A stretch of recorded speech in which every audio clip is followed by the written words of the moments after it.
자, 오늘은 선지서로 읽는 요한계시록 2부입니다.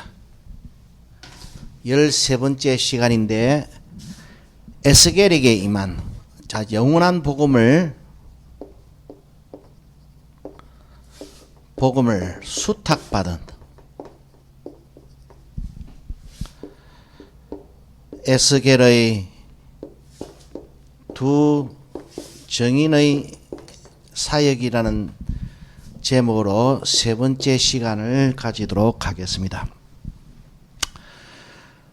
우리가 첫 번째 시간에서도 살펴보고 두 번째 시간에서도 살펴보았는데 왜 하나님께서는 간단하게 당신의 분명한 뜻을 전달할 수 있는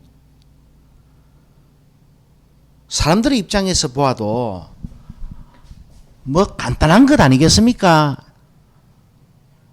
우리 아무리 말 안 듣는 사람들이지만은 뭐 간단하게 뭐 그냥 조폭처럼 말입니다.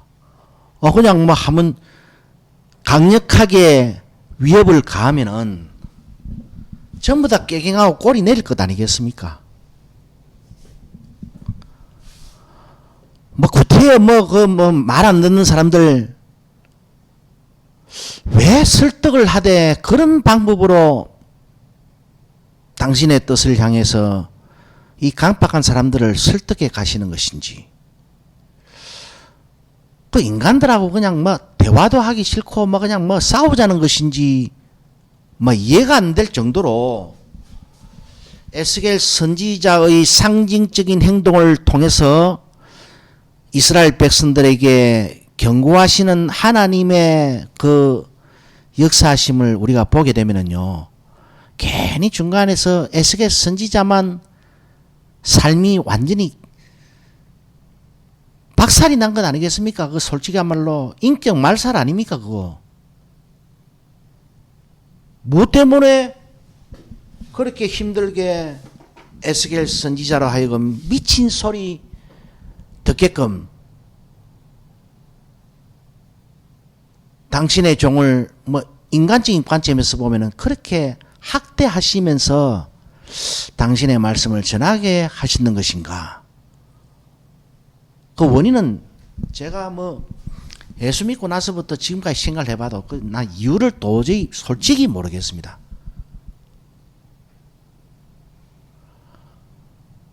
미친 소리 듣게 해가지고 전하게 하면은 안 그래도 강박한 사람들이 누가 들을 하겠습니까? 안 그래요? 계속해서 우리가 상징적인 행동을 살펴봤지만은요, 에스겔 선지서 5장 1절로 4절에 보게 되면은요, 하나님께서 에스겔 날카로운 삭도를 준비해서 네 머리털과 수염을 깎아라. 그리고 깎은 다음에 그것을 저울에 딱 3분의 1씩 공평하게 딱 나누어라 그럽니다.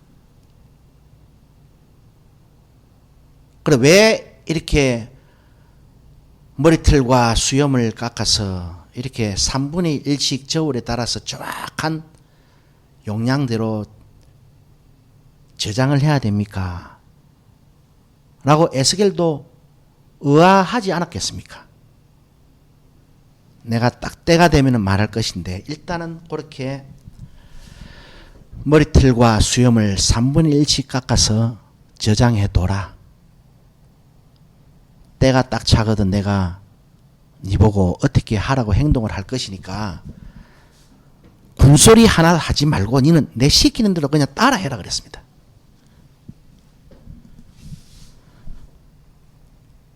그래서 때가 되어 하나님께서 이제 말씀하십니다. 네 저번에 깎아놓은 머리털하고 수염 있지? 들고 나와가 3분의 1은 성읍 안에서, 그러니까 자기 마당 아니죠. 마당에서 그냥 불살라 버리라. 3분의 1은. 그리고 3분의 1은 성읍 사방에서 칼로 치라 그럽니다. 그러니까 묽은 떼나지 말입니다. 수염을 하늘로 날려놓고 칼을 갖다 이래 해서 하니까 그 남들이 봤을 때 그 미친 놈이지 그게 정상입니까? 왜 하나님이 그렇게 에스겔 선지자에게 그 정말 쓸데없는 방법으로 말씀을 전하게 하시는지 자기도 몰랐고 오늘 이 시간까지도 나도 절대로 모르겠어요. 그리고 3분의 1은 사방으로 다시 흩어버리라 그럽니다. 그래 바람이 싹 불어오면서 에스겔의 머리카락과 삭도 턱수염을 사방에 흩어버린다 아닙니까? 그 뒤로 나는 칼을 뺄 것이야 딱 그럽니다. 하나님이 3분의 1은 성읍 안에서 불살라버리고 3분의 1은 성읍 사방에서 네가 칼로 치고 그래도 남은 놈 3분의 1은 내가 막 절대로 아껴보지 않고 내가 그 뒤를 따라서 이 복수의 칼을 뽑을 것인지 하나님이 당신이 친히 칼을 뽑으시겠다고 말씀을 하십니다. 거기서 머리털은 흩어지고 잘라지고 불살라지는 예루살렘 거민을 상징하고 있습니다. 하나님께서는 그와 같은 이유도 알 수 없는 상징적인 행위를 통해 가지고 이제 막 예루살렘을 향한 나의 이 폭발하는 심판은 이제는 돌이킬 수가 없다. 모세와 사무엘이 살아와 가지고 너희를 중부해도 나 절대로 용서 안 하겠다는 그 하나님의 강력한 의지의 표현 아닙니까? 그런데 그와 같이 그 인간편에서 보면은 협박을 해야 됩니까? 협박을 좀 협박답게 해야지요. 안 그렇습니까? 협박을 협박답게 해버렸으면은요, 에스겔이가 그 미친 짓을 할 필요도 없고, 미친 소리 들을 필요도 없고, 그 인생도 안 망가지고, 그 인생도 비참해지고, 누군들 그런 삶을 살고 싶겠습니까? 그렇지만 하나님이 그렇게 기어이 하라고 하셔가지고, 에스겔 선지자가 또 한 번 이스라엘 백성들로부터 미친놈이라는 소리를 발 없는 말이 천리를 간다 아닙니까? 온 동네 사방이 다 퍼져 붙습니다. 그것도 모자라 가지고 에스겔 선지서 6장 1절 11절로 14절의 말씀에 보면은요. 니는 그냥 그 예언하지 말고 저들에게 심판 경고하지 말고 손뼉을 막 쳐라. 사람들 지나가는 동네 거민들 앞에서 손뼉을 막 치면서 발을 동동동동동 구르면서 너희는 이제 심판 받는다라고 말을 해라고 했습니다. 대낮에 문 밖에 뛰어나와가지고 대문 앞에 서가지고 여러분 한번 상상을 해보십시오. 그게 사람이 할 짓입니까? 그 사랑 많으신 하나님이 그토록 아끼시는 당신의 종을 그렇게 시키시는 거예요. 그 에스겔 선지자 입장에서는 억수로 비참한 겁니다, 그거. 그래서 제가 이 두 증인의 선지자들 이 사역을 보면서 제가 인성을 이 타고난 천성을 이 세상에 누구보다도 많이 분석을 해보았습니다. 하여튼 에스겔 선지자는 이와 같은 하나님의 명령을 감당할 수 있는 그런 인성을 가지고 태어났기 때문에 아마 감당할 수 있었을 거예요. 에르미야는 이까지 견디지도 못합니다.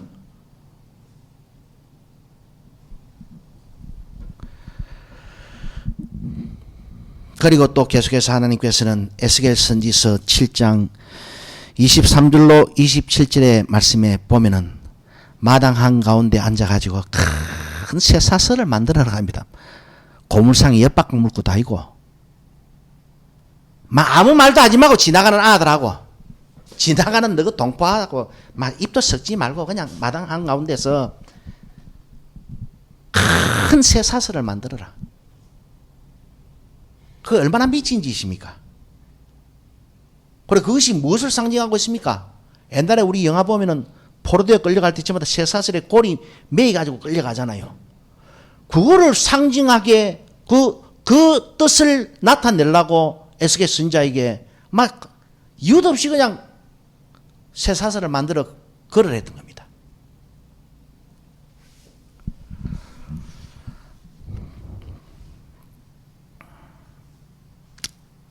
계속해서 에스겔 선지서 12장 1절로 16절의 말씀을 보면은요.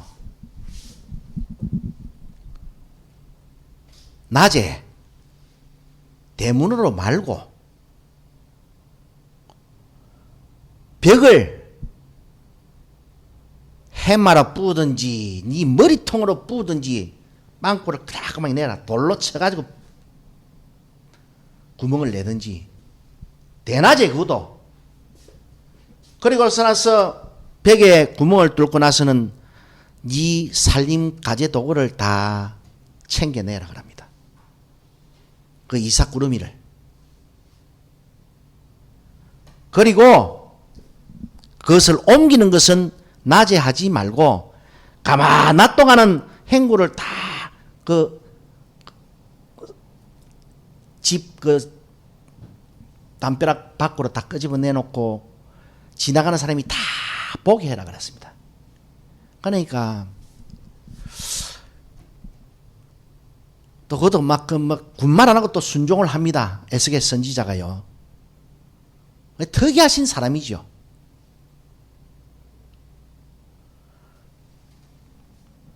그래서 행구를 끄집어 내놓고 낮 동안 옮기지도 못하게 합니다. 그 이유가 뭔 줄 압니까? 지나가는 사람이 다 보고로. 한 사람이 지나가다 보면 또 저 동네까지 가가지고 또 그자 가가지고 또 이야기해서 그런 거야. 저 미친놈이 또 오늘 또 미친 짓을 하는데 멀쩡한 집 담벼락에 구멍을 뚫더니만은 지 가지도구를 갖다가 녹슬은 냄비하고 수저하고 네이 보따리하고 다 끄집어 내가지고 앞에 놔놨다. 누구 구경 가봐라 그랬습니다. 그리 하도록 낮 동안 집만 내놓고 옮기지는 마. 밤에 네가 이제 그 친구를 옮기는데 머리를 콱 박고 진짜 슬픈 표정을 지으면서 다시 그 짐을 옮기라 그럽니다.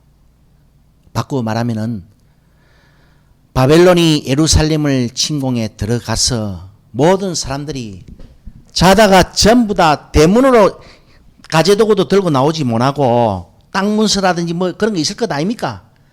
전부 다 막 너무 경각간에 닥친 일이라 가지고 전부 다 놀래가 자다 뛰 나와 가지고 담을 걷어내고 다 나온다. 라는 것을 갖다가 말로 하게 하지 않고 에스겔 선지자의 그 상징적인 행동을 통해서 그와 같이 하게 하십니다. 여러분, 그런다고 이스라엘 백성들 가운데 뭐 들을 사람이 한 명이라도 더 생깁니까? 우리가 좀 품위 있게 전달해야 되잖아요. 솔직한 말로. 뽀다구 있게 전달해가지고 한 사람이라도 더 이해시켜야 되는 것이 복음의 목적 아닙니까?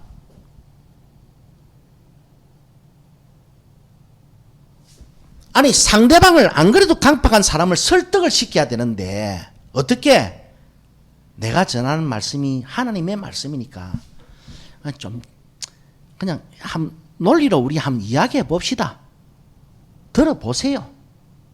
뭐 이렇게 하는 것이 아니고 아예 막 상대방의 반응은 막 생각도 안 합니다.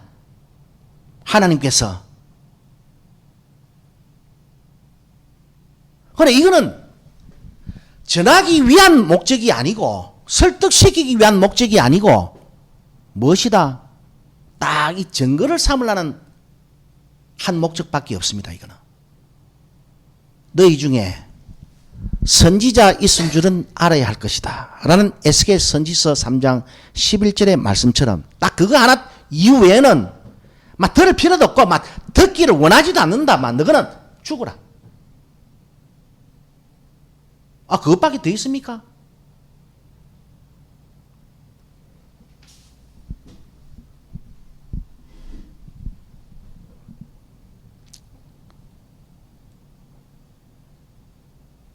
저도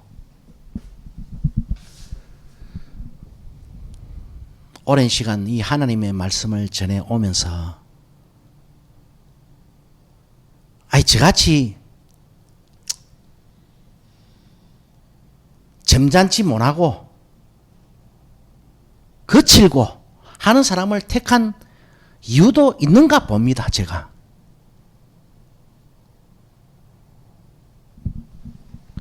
이렇게 에스겔 선지자가 행동을 한다고 해가지고 강팍한 사람들의 마음에 열만 더 받치게 해버린다 아닙니까? 여러분 정말로 절박한 상황인데 앞에서 깔짝깔짝 거려 보세요. 때리 죽이불라 그러지. 우리 앞에 차만 한데 내가 지금 급한 시간에 맞춰가지고 지금 급하게 차를 몰고 가고 있는데 앞에서 왔다 갔다 해서 하면서 운전이 좀 미숙해가지고 말입니다. 길 좀 막아서버려도 사람이요. 가가지고 막 확 들이밀어버리고 싶은 게 사람들입니다. 보통 보면은. 지금 바빌론에 포로되어 가가지고 말입니다. 예루살렘에 가는 사람들보다 자기들이 뭔 그리 죄를 많이 지어가지고 지구는 저 예루살렘에 남아있는데 지구는 포로되어 왔단 말입니다. 비교를 해보니까 억울해요. 그래서 하나님 회개합니다. 돌려보내주세요.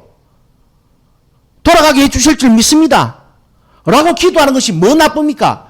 그러나 그렇게 전부 다 한 소망으로 고향 땅에 귀국하기를 바라고 있는 사람들 앞에서 깔짝깔짝 머리들 잘라가지고 공중에 흩날리지요. 이 염장 찌르는 것 아닙니까, 여러분? 여기서 우리가 하나 알 수 있는 것이 있습니다. 영원한 복음은 설득시키려고 하는 게 아니에요. 영원한 복음은 구독자 한 사람 더 만나려고 하는 거 아닙니다.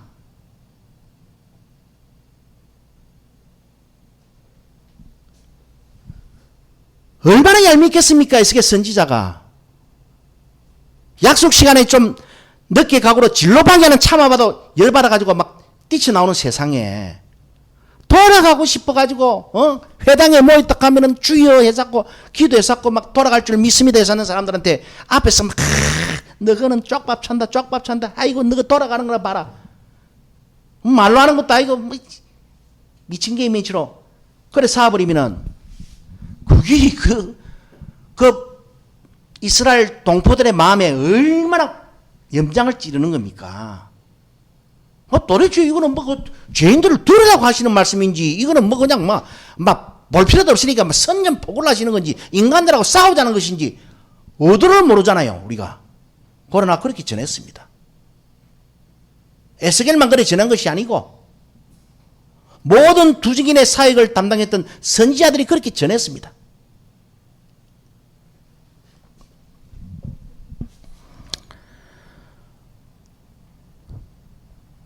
그런다고 이렇게 한다고 발을 구르고 허리를 짚고 그리고 또 에스겔 선지자에게 하나님께서 그렇게 말씀 안 하십니까? 그냥 말을 하지 말고 막 허리를 잡고 막 배가 아파가 막 지금 창자가 끊어지는 고통스러운 얼굴 표정을 짓고 너희는 재앙을 피할 수 없다라고 말하게 하십니다.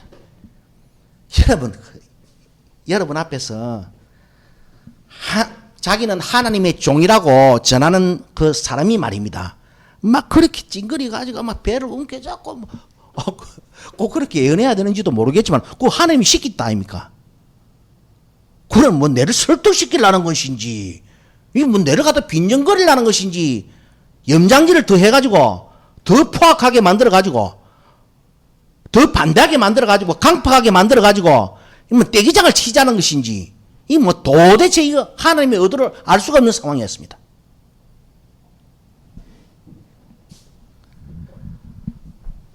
제가 복음을 전하는데 시간이 조금 흐르면은 구독자가 100명은 될 것 같습니까? 좀 더 잘 전하면은 이 청취하는 사람이라도 한 1000명은 될 것 같습니까? 꿈도 꾸지 마십시오.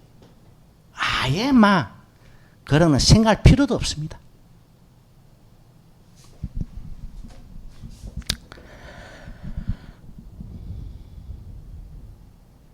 그리고 또 어떤 데는 또 슬픈 표정을 지으면서 뭐 창자가 끊어질 듯이 배를 잡고 예언을 하라 하지를 않나. 또 넓적다리를 치면서 또 예언을 하라 그럽니다. 이거는 뭐 말 한마디 하는데 온 모션을 다가 미친 행색을 하니까 모든 이스라엘 백성들이 말입니다. 에스겔 선지자를 저거 막 때리 죽이지 못해가지고 막 이를 부두둑 깔았습니다. 나중에는 이제 막 너무 불쌍하기까지 비어 있습니다. 아이고 어쩌자고 저 나이에 저래 돼가지고 저기 하나님의 말씀을 빨아단다. 얼마나 빈정거렸겠습니까? 그리고 이제 마지막 상징 행동 하나가 남아있어요. 제가 한번 읽어보겠습니다. 에스겔 선지서 24장의 말씀입니다.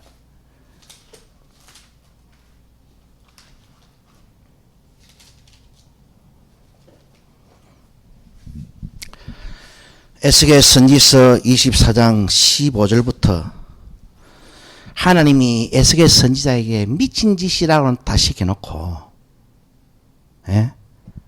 진짜 에스겔 선지자가 그와 같이 이 광란의 삶을 살면서 말입니다. 그래도 집에 들어가면은 그래도 자기를 위로해주는 아내가 있어가지고 하루하루를 버틸 수 있었어요. 솔직한 말입니다, 이거는. 내가 에스겔이가 돼보지는 못했지만은 안 그렇겠습니까, 여러분? 눈에 보이는 혈육이라고는 자기 마누라밖에 없었어요. 낮에 이 미친 짓을 하고 집에 들어갔을 때 말입니다. 자기를 또 보듬어 줄 사람이 누가 있었겠습니까?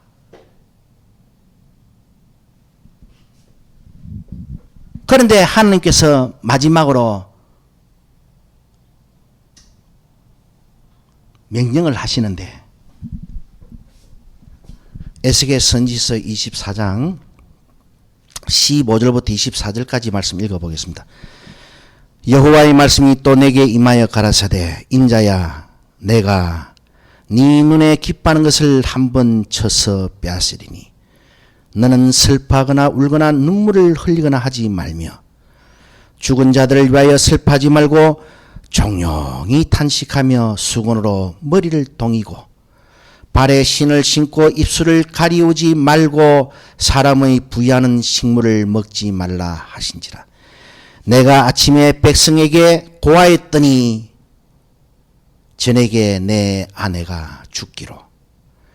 아침에 내가 받은 명령대로 행하매 백성이 내게 이르되 네가 행하는 이 일이 우리에게 무슨 상관이 되는지 너는 우리에게 고하지 아니하겠느냐 하므로 내가 그들에게 대답하기를 여호와의 말씀이 내게 임하여 가라사대 너는 이스라엘 족속에게 이르기를 주 여호와의 말씀에 내 성소는 너희 세력의 영광이요 너희 눈의 기쁨이요 너희 마음에 아낌이 되거니와 내가 더럽힐 것이며 너희 버려둔 자녀를 칼에 엎드러지게 할지라. 이거 여러분 선지서 여러분 다시 한번요 마음 다작하면 읽어보십시오. 전신의 이스라엘 백성들을 향해서 칼로 멸해버린다. 기름 뿌리지 뽑아버린다.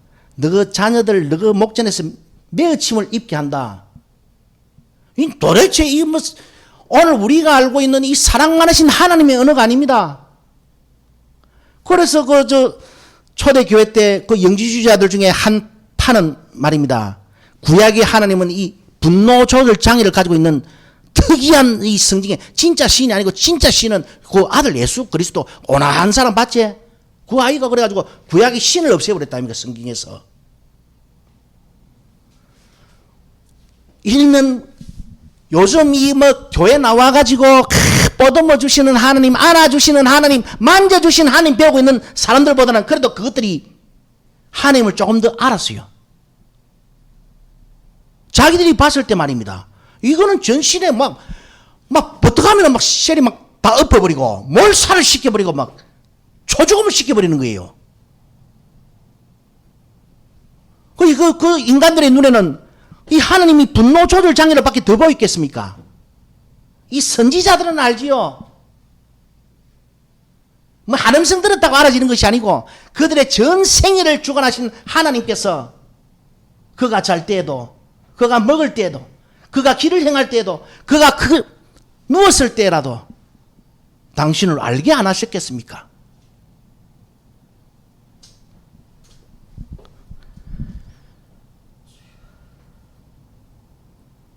그래서 에스겔 선지자가 백성들이 니 도대체 그렇게 하는 행동이 무엇이냐 좀 설명을 해봐라. 그렇게 말했을 때 너가 이와 같이 비극적인 파멸을 경험하게 될 것을 이제 간단하게 이야기를 합니다.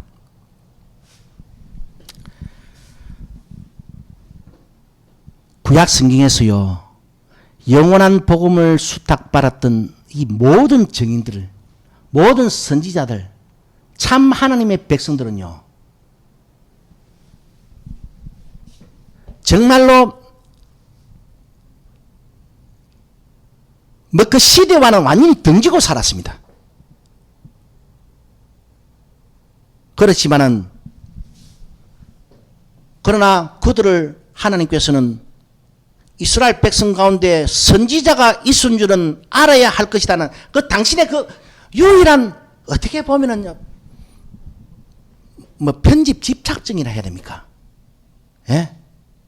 그거 하나 알게 하려고 그 선지자들의 개개인의 삶을 완전히 폐가망신시켜 버립니다. 폐가망신시키면서 까지 당신의 분노를 딱 사인을 줬어요. 이스라엘 백성들한테. 그리고 딱 때가 됐을 때는요, 철저하게 여러분 3분의 1은 성읍 안에서 불살라 버리고 3분의 1은 성읍 밖에서 네 칼로 치고 3분의 1을 흩어라. 내가 내 칼을 빼리라. 그리고 추적한다 그러십니다. 이게 여러분 오늘 이 교회 나와가지고 그럼 구약의 하나님은 하나님 아닙니까?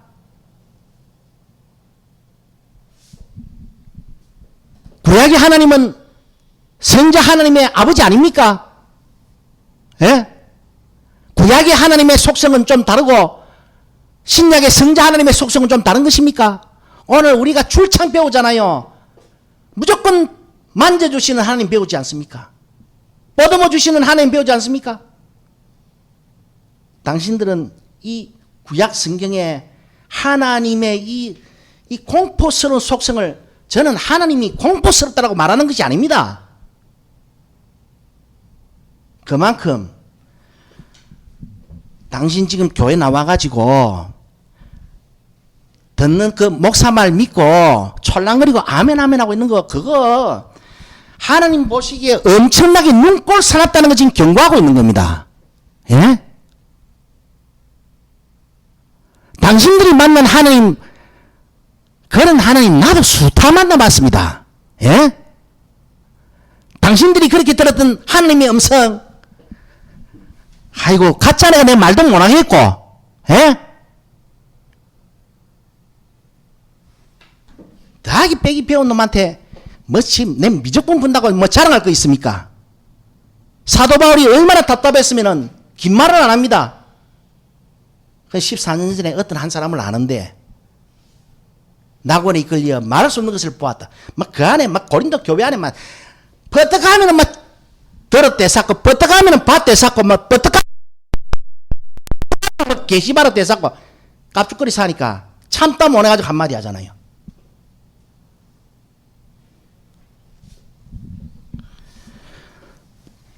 영원한 복음은요, 예, 절대로 많은 사람들을 끌어모으려고 전하는 말이 아닙니다. 이거는 많은 사람 설득시키고 이해시키려고 하는 말이 아닙니다. 이거는 최후의 심판 경고입니다. 저는 몇 시간 지나서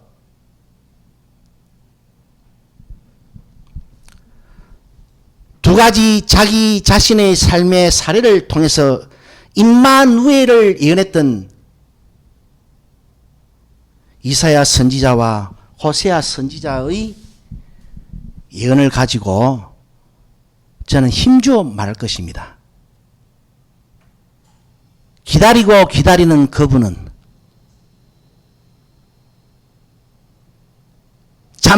잠깐 오면 오실 그분께서는 이제 곧 오신다라고 저는 분명히 힘주어 말할 수 있습니다. 그 말이 여러분 귀에 믿기지 않으면 그거는 당신들은 그만큼 세상이 더 좋다는 이야기요. 세상에서 할 게 더 많다는 말입니다. 그는 믿음의 사람에게는요, 진실한 믿음의 사람에게는요, 이 세상에서 하나님을 기다리는 것 외에는 아무것도 아닙니다. 없습니다.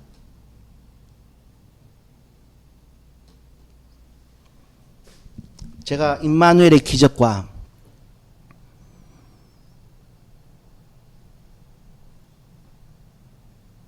그래 또 한 기적을 통해서 왜 이 부족한 사람이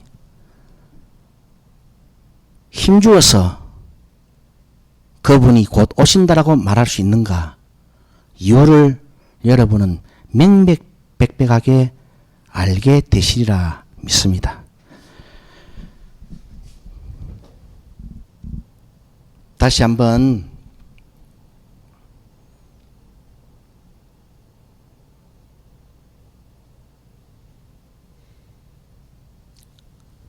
어떤 길을 가야 되는지는 모르지만은 일전에도 말씀드렸다시피 저는 주님 재림 이후의 시대, 영원한 시대를 바라보고 설교를 하는 사람이고, 지금 그 알라 목사들은 그 당대 지 앞에 모인 그 청중들의 비 알랑거리고 맞춰준다고 설교하는 거예요.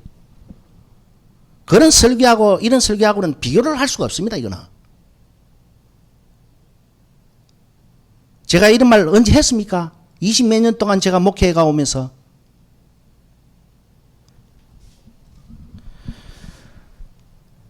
우리가 이제 여기서 이제 하나 결론 지을 수 있는 것은 하나님께서 무엇 때문에 그렇게 이스라엘 백성들에게 그와 같은 특이한 방법으로 말씀하게 하셨던 것인가?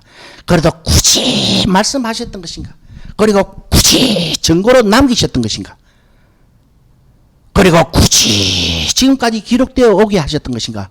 이런 복음을 오늘날 이 목사들 중에 이 영원한 복음의 이 끝자락으로 자꾸 전하는 사람 봤습니까, 여러분?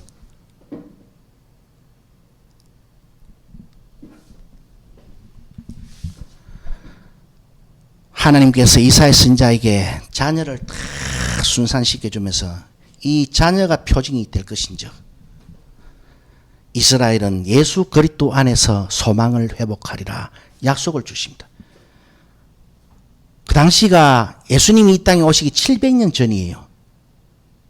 그러나 남들은 오만 때만 걸 세상의 소망으로 삼고 살아갈 때 그 이사야 선지자는 눈에 넣어도 아프지 않을 그 자녀들의 성숙해감을 보면서 메시아를 기다리고 그 소망을 남은 자들에게 남깁니다. 그래서 그 예언이 불멸의 노래가 되고 불멸의 예언이 되고 영원한 복음이 되는 거예요. 앞으로 여러분 이와 같은 이 복음을 이 시대가 좀 더 발전해 가고 시대가 좀 더 타락해 가고 시대가 좀 더 과학적으로 변해 가고 그러면은 알아볼 사람이 한두 명이라도 더 생길 것 같습니까? 저는 단언합니다. 제발 많이 듣지 마세요. 많이 들으면 그 일 꺼그러집니다. 듣든지 말든지 저는 전할 뿐인 것이고, 그리고 때가 되면은 그들 중에 하나님이 말씀이 있었다라는 사실 하나는 분명히 생생하게 기억하게 될 것인즉 오늘 지금의 이 말까지도 반드시 녹화해서 올려놓으십시오.